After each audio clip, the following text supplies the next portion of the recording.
Ya, salam saudara yang dikasih oleh Tuhan, kembali lagi dalam renungan kita siang hari ini. Bapak Ibu dimanapun Anda berada, doa saya kita selalu dalam keadaan sehat, tetap jaga kesehatan, pelihara imun tubuh kita, dan tentunya jaga hati kita supaya tetap di dalam pemeliharaan Tuhan. Ya, karena kita tahu Alkitab mencatat bahwa sumber segala penyakit itu ada di dalam hati. Kalau hati kita baik, maka kita juga akan bisa memikirkan hal-hal yang baik. Tetapi kalau hati kita rusak, maka menimbulkan segala sesuatu yang tidak baik juga. Saudara yang dikasihi oleh Tuhan, pada hari ini saya mengajak Bapak Ibu yang dikasihi oleh Tuhan untuk merenungkan satu perikop atau tema dengan judul Mengapa Yesus yang terpenting atau yang terutama dalam kehidupan kita. Ya, sebelum saya menyampaikan beberapa pokok mengapa Yesus Kristus yang terutama atau yang terpenting dalam hidup kita, maka saya ingin menjelaskan terlebih dahulu secara ringkas pandangan-pandangan tentang Yesus Kristus atau siapa Yesus Kristus itu sendiri, atau siapa Yesus Kristus menurut pandangan para tokoh dari zaman sejarah gereja sampai hari ini. Ya, di awal sejarah gereja ada seorang yang bernama Arius itu mengajarkan bahwa Yesus adalah Allah yang diciptakan oleh Allah Bapa. Jadi menurut dia adalah Yesus itu adalah ciptaan yang mula-mula, dan melalui Yesus Kristus segala sesuatu diciptakan oleh Allah Bapa. Ini adalah ajaran Arius yang intinya adalah dia menganggap bahwa Yesus itu tidak sederajat dengan Allah Bapa, di mana Yesus derajatnya lebih rendah dan tidak sehakikat dengan Allah Bapa, hanya mirip tetapi tidak sehakikat. Ya, dalam bahasa Yunani kata yang digunakan adalah kata homoousios, yaitu serupa. Dan sekali lagi ajaran ini sudah dikutuk oleh Bapak Gereja di saat Konsili Nisea karena tidak sesuai dengan apa yang tercatat dalam Alkitab. Ajaran ini ditolak keras atau dikutuk oleh Bapak Gereja yang bernama Athanasius. Nah, yang berikutnya adalah ada ajaran Sabellius atau Sabelism. Dia berkata bahwa Yesus itu adalah Allah Bapa dan sekaligus juga adalah Allah Roh Kudus. Jadi tidak ada perbedaan antara Allah Bapa dan Anak dan Roh Kudus. Jadi bagi dia hanya ada satu pribadi Allah. Kesimpulannya adalah bahwa Yesus itu adalah Allah Bapa, Allah Anak, dan Allah Roh Kudus. Dan ajaran ini juga dicap sesat dalam gereja, karena Alkitab dengan sekali membedakan antara Bapa, Anak, dan Roh Kudus adalah tiga pribadi yang berbeda tetapi tidak dapat dipisahkan, yaitu mereka sehakikat dan sederajat. Jadi kalau kita melihat salah satu data di dalam Alkitab adalah ketika Yesus Kristus dibaptis di Sungai Yordan, kita melihat di sana bahwa ada tiga pribadi yang muncul, yaitu ada pribadi Yesus dibaptis, dan setelah dibaptis kita mendengar Alkitab mencatat ada suara yang berseru di surga, itu inilah anakku yang kukasihi, kepadanya lah aku berkenan. Dan kita juga melihat turun Roh Kudus dalam bentuk burung merpati. Artinya di sana ada tiga pribadi, pribadi itu sendiri, itu pribadi Bapa, Anak, dan Roh Kudus di dalam, tetapi mereka ada dalam satu hakikat dan sederajat. Ya, ada lagi pandangan yang lain yang mengatakan bahwa Yesus itu adalah titisan dari malaikat Mikael, ya, diutus ke dalam dunia, dan kita mengenal dia dalam Yesus Kristus. Ajaran ini berasal dari pandangan saudara kita dari Saksi Yehova. Ya, ini mirip dengan ajaran Arius. Jadi menurut dia adalah Mikael diciptakan terlebih dahulu sebelum segala sesuatu diciptakan. Lalu kita melihat melalui Mikael semua diciptakan. Jadi di sini dia menganggap bahwa Yesus itu tidak sederajat dengan Allah Bapa, hanya suatu Allah.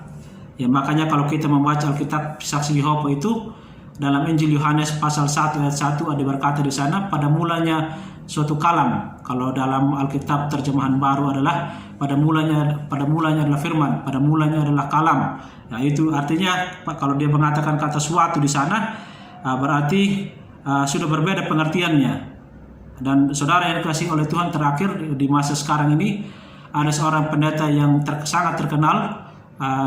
Kalau saya sebutkan namanya mungkin Bapak Ibu pasti tahu. Dia mengatakan demikian. Banyak pengikut, dia mengatakan bahwa banyak orang yang menuduh saya merendahkan Yesus. Dia berkata saya sebenarnya tidak merendahkan Yesus, tetapi kata dia memang begitu faktanya bahwa Yesus itu tidak sederajat dengan Allah Bapa. Dan dalam teologis dia berkata, dan lebih celakanya lagi, Yesus itu keluar dari Bapa dan terputus dari Bapa itu sendiri. Dan banyak pengikut yang tidak, dan pada akhirnya dia tidak boleh disalahkan oleh pengikutnya karena mereka sudah menganggap dia sebagai seorang dewa yang tidak boleh salah. Padahal apa yang diajarkan adalah sebenarnya ajaran yang sangat krusial, yang sangat menentang iman kekristenan itu sendiri. Ya, tetapi pada akhirnya biarkanlah orang yang kita yang bisa berpikiran jernih dan boleh mempelajarinya. Itu salah satu pendeta terkenal yang sangat familiar di Republik ini. Berikutnya adalah teologi liberal. Ya, di suatu sisi dia berkata dia hanya menerima Yesus sebagai manusia yang mempunyai moral tinggi. Artinya Yesus itu bukanlah Tuhan, hanyalah manusia. Teologi liberal ini ada di Indonesia dan sangat luas. Ya, bukan hanya di Indonesia ya Bapak Ibu yang dikasih oleh Tuhan, di dunia ini pun sudah banyak. Ya, teologi liberal menolak hal-hal yang bersifat natural, supranatural. Artinya Yesus membangkitkan orang mati, Yesus menyembuhkan orang sakit, tidak masuk di dalam kamusnya atau cara berpikirnya.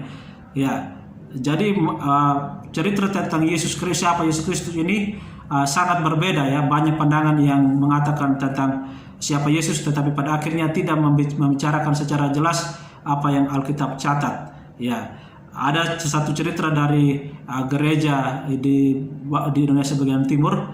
Dia bertanya kepada temannya, apakah kamu masih mengajarkan bahwa Yesus itu adalah Allah? Dan temannya itu berkata iya. Lalu dia bertanya balik, apakah kamu mengajarkan bahwa Yesus itu adalah Tuhan? Dia berkata iya. Tapi secara pribadi dia sudah tidak percaya lagi bahwa Yesus itu adalah Tuhan. Karena baginya saya hanya mengajarkan ini hanya untuk memenuhi apa yang diajarkan, apa yang dikatakan oleh sinode. Karena kalau dia tidak mengikuti ajaran yang dikatakan oleh sinode, maka dia akan dipecat atau dicabut kependetaannya. Nah, itulah tadi secara ringkas ya. Jadi siapakah Yesus? Alkitab jelas sekali mengajarkan kepada kita dengan teliti dari Kejadian sampai Wahyu bahwa Yesus adalah Allah dan Tuhan. Itulah sebabnya Yesus menjadi supremasi dalam kehidupan kita. Nah, itulah sebabnya Yesus yang utama dalam iman kita. Kita melihat beberapa alasan mengapa Yesus yang menjadi yang terutama dalam kehidupan kita. Mengapa kita harus menyembah Yesus? Yang pertama adalah karena Yesus Kristus adalah Allah pencipta. Dalam kitab Kejadian 1 ayat 1 sampai 3 ya, kalau kita membaca dengan teliti, kita bisa melihat di sana di dalam penciptaan nyata karya Allah Tritunggal. Di sana di dalam ayat pertama dikatakan pada mulanya Allah menciptakan langit dan bumi. Ini merujuk kepada tindakan Allah Bapa yang mencipta. Lalu kedua, di dalam ayat yang kedua, bumi belum berbentuk dan kosong. Gelap gulita meliputi samudera raya dan Roh Allah melayang di atas permukaan air. Ya, sedangkan yang menjadi aktual atau terrealisasinya apa yang diciptakan oleh Allah Bapa ya adalah melalui Roh Kudus. Lalu ayat ketiga muncul istilah firman. Ya, berfirmanlah Allah lalu jadilah terang. Apa yang diciptakan oleh Allah Bapa itu diciptakan melalui firman. Tidak ada satu pun yang diciptakan oleh Allah Bapa yang tidak menggunakan firman atau tidak menggunakan agen lain apapun. Dan apa yang diciptakan oleh Allah Bapa melalui firman itu terjadi melalui kuasa Roh Kudus. Dan jadilah penciptaan karya Allah Bapa melalui firman dan jadi dalam Roh Kudus. Jadi kalau kita melihat dalam konteks ini, Yesus itu siapa? Atau Logos itu siapa? Dia adalah pencipta kita dan pencipta alam semesta. Nah, kita melihat lagi di ayat yang lain di dalam Injil Yohanes 1 ayat 3. Kata dia adalah siapa Logos itu tadi? Yaitu firman. Kalau kita dengan teliti dari ayat pertama, istilah dia di situ adalah Logos. Dalam King James Version dikatakan dijadikan oleh dia. Di dalam NE5 di sana berkata, through him all things we are made. Melalui dia segala sesuatu diciptakan, segala sesuatu dijadikan. Agak sedikit berbeda ya kalau kita melihat, tetapi keduanya sama-sama benarnya karena kita melihat Allah Bapa mencipta melalui Yesus Kristus. Jadi kita sebagai ciptaan Tuhan mempunyai tanggung jawab untuk menyembah pencipta kita. Ya, sayangnya ada orang yang tidak percaya dan mengenal Kristus sehingga menyembah ilah-ilah palsu. Tapi kita menyembah Yesus pencipta kita yang sudah menjadikan kita dan semua orang akan bertanggung jawab di hadapan Pencipta, yaitu Yesus Kristus. Ya, bersyukur kalau kita dipilih oleh Tuhan dan diberikan wahyu khusus itu melalui Yesus Kristus untuk dijadikannya pencipta dan terus bekerja sama melalui karya Yesus Kristus di muka bumi ini. Puji Tuhan, kita boleh mengenal Dia, melayani Dia, dan pada akhirnya nanti seluruh pekerjaan kita dituntut oleh Tuhan, apakah baik atau jahat. Dan puji Tuhan, kita boleh diselamatkan oleh anugerah Allah yang kita terima melalui Yesus Kristus. Yang kedua, mengapa Yesus yang terutama adalah karena Dia adalah juru selamat satu-satunya. Ya, saya tidak cukup mengatakan juru selamat, harus ada kata satu-satunya. Ya, karena kita lihat di dalam kalangan Kristen sekarang ada yang berkata bahwa bukan hanya Yesus Kristus jalan satu-satunya, kita boleh memilih jalan yang lain. Ya, kita yang percaya, kalau kita melihat dalam Yohanes 3 ayat 16, kita yang percaya kepada Yesus tidak binasa. Konsekuensi logisnya, mereka yang tidak percaya akan binasa, tidak ada pilihan lain. Ya, Injil Matius 20 ayat 28, bagaimana cara Yesus menyelamatkan kita? Ya, dengan memberikan nyawanya. Kita tidak boleh melihat ayat ini dengan pengertian yang sempit. Ya, ayat ini juga berbicara tentang ketaatan Yesus dari lahir sampai mati. Ya, itu yang mendatangkan hidup yang kekal. Mengapa demikian? Karena Adam yang di Taman Eden tidak taat, menyebabkan dia gagal, yang menyebabkan kita semua mati. Mengapa kita tidak hidup selama-lamanya? Karena Adam tidak taat. Tetapi Adam yang kedua, yaitu melalui Yesus Kristus, ya, dia taat sampai mati. Kita bisa melihat dia di dalam kitab Roma. Bahkan hukum Taurat pun melalui Yesus Kristus, taat itu sebagai suatu standar yang menguji ketaatan Yesus dalam kemanusiaannya. Yesus penuhi semua. Tidak ada satupun yang dibiarkannya gugur, termasuk pada waktu bayi dia disunat pada hari ke-8. Pada hari ke-8, kecuali hukum Taurat yang dibuat oleh ahli Taurat yang tidak berdasarkan Taurat yang ditulis oleh Musa, itu tidak dia ikuti. Itulah Yesus Kristus kritik kepada orang Farisi dan ahli Taurat, misalnya basuh tangan, ya, ada upacara sendiri, itu adalah tambahan dari orang-orang Yahudi. Yesus memilih untuk tidak memilih aturan manusia. Yesus tidak berdosa. Di dalam kitab Ibrani berkata bahwa Yesus sama dengan kita, tetapi yang membedakan kemanusiaan Yesus dan kita adalah Dia tidak berdosa. Maka dengan demikian, Yesus boleh mengklaim Dia membebaskan kita, tetapi apakah kita bisa menerima hidup kekal tanpa dosa dibereskan? Tidak bisa, saudara-saudara, kecuali dosa dibereskan selain melalui kematian Tuhan Yesus, dibereskan melalui kematian Tuhan Yesus di atas kayu salib. Setelah dosa dibereskan, barulah kita menerima hidup yang kekal. Ya, tidak ada satupun pemuka agama atau ahli filsafat yang mampu menyelamatkan kita dari murka dosa selain daripada Yesus Kristus. Semua orang mengajarkan hal-hal yang baik, ya. Dengan demikian, hal ini menegaskan bahwa Dialah satu-satunya juru selamat.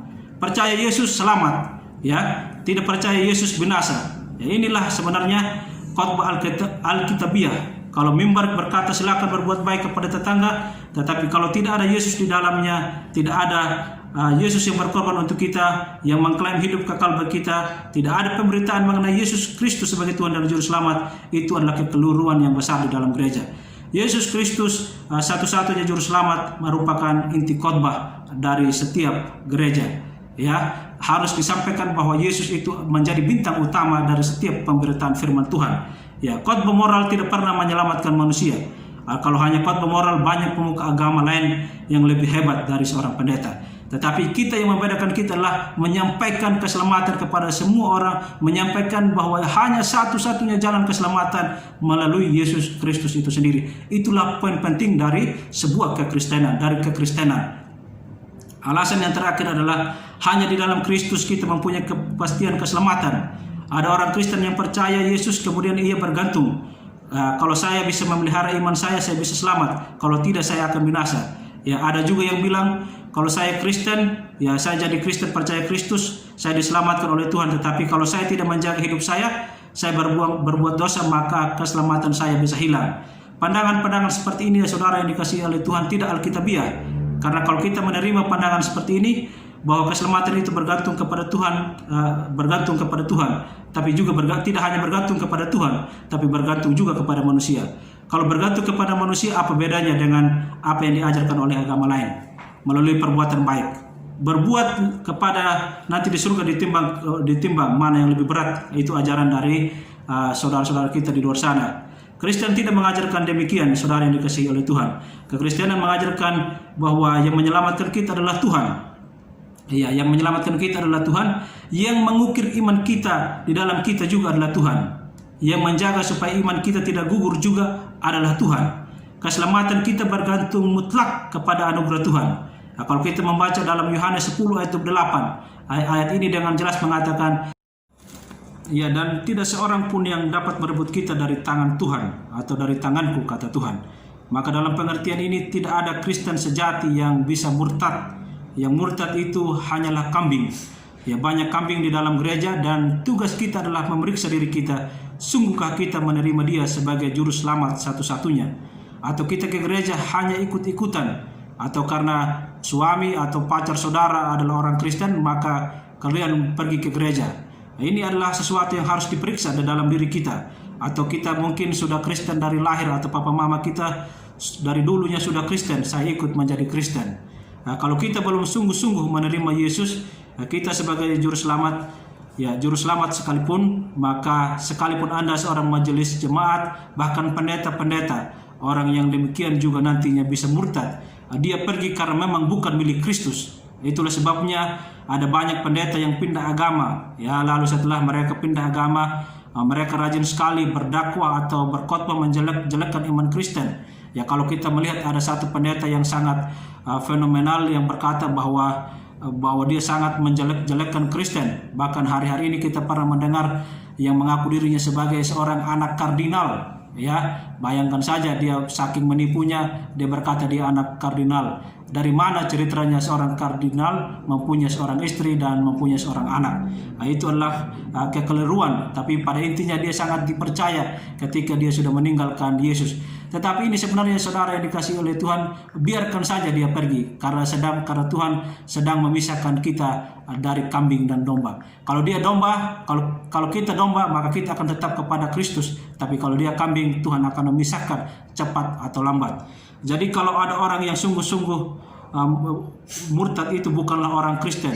Dialah hanyalah lalang di antara gandum.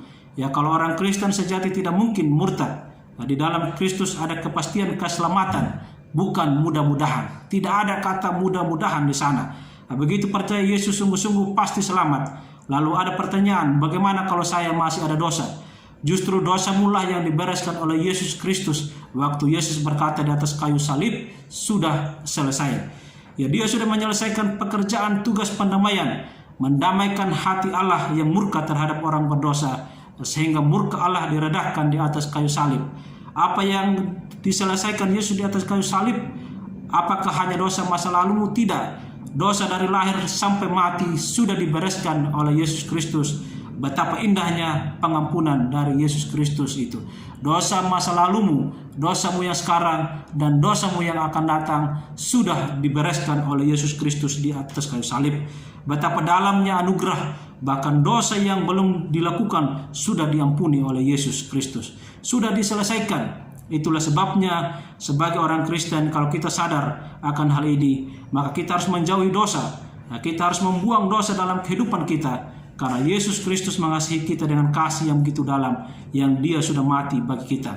Kita yang belum lahir, belum ada, dia sudah bereskan. Dosa kita tuntas di atas kayu salib. Maka yang kita lakukan adalah mengucap syukur kepada Tuhan. Caranya adalah hidup bersih, hidup benar di hadapan Tuhan. Tanggung jawab kita adalah hidup benar di hadapan Tuhan. Jangan mempermainkan anugerah Tuhan, dan berjuang untuk hidup benar di hadapan Allah yang membedakan iman Kristen dengan iman yang lain. Bahkan ada juga orang Kristen lain yang salah memahami doktrin kepastian keselamatan. Dia kira berbuat baik ikut bersumbangsi ya dalam keselamatan. Semua bergantung mutlak kepada anugerah Allah. Mari kita tata hidup kita sesuai dengan kehendak Allah. Anugerah Tuhan yang begitu besar dalam hidup kita, yang sangat besar dalam hidup kita, menyelamatkan kita dan membereskan dosa kita dari masa lalu sampai masa yang akan datang pun dia sudah beres. Oleh karena itu saudara yang dikasihi oleh Tuhan, itulah poin penting tadi yang mau saya sampaikan, mengapa Yesus yang terutama dalam hidup kita. Dia adalah Allah pencipta, dia adalah Tuhan satu-satunya, dan dialah yang membereskan dosa kita. Kiranya kita tetap hidup menjaga hati kita, terus mempercayakan hidup kita kepada Yesus Kristus yang adalah Tuhan dan Juru Selamat kita. Kiranya Tuhan menolong dan memampukan kita untuk mewariskan nilai-nilai yang baik dan dikerjakan di dalam apa yang sudah dikerjakan oleh Yesus Kristus, dan kita boleh melanjutkannya, menyampaikan anugerah Allah yang begitu besar, yang begitu dalam di dalam hidup kita hari lepas hari, dan terlebih bagi mereka yang belum mengenal kasih Kristus itu sendiri. Kiranya Tuhan memberkati kita. Shalom.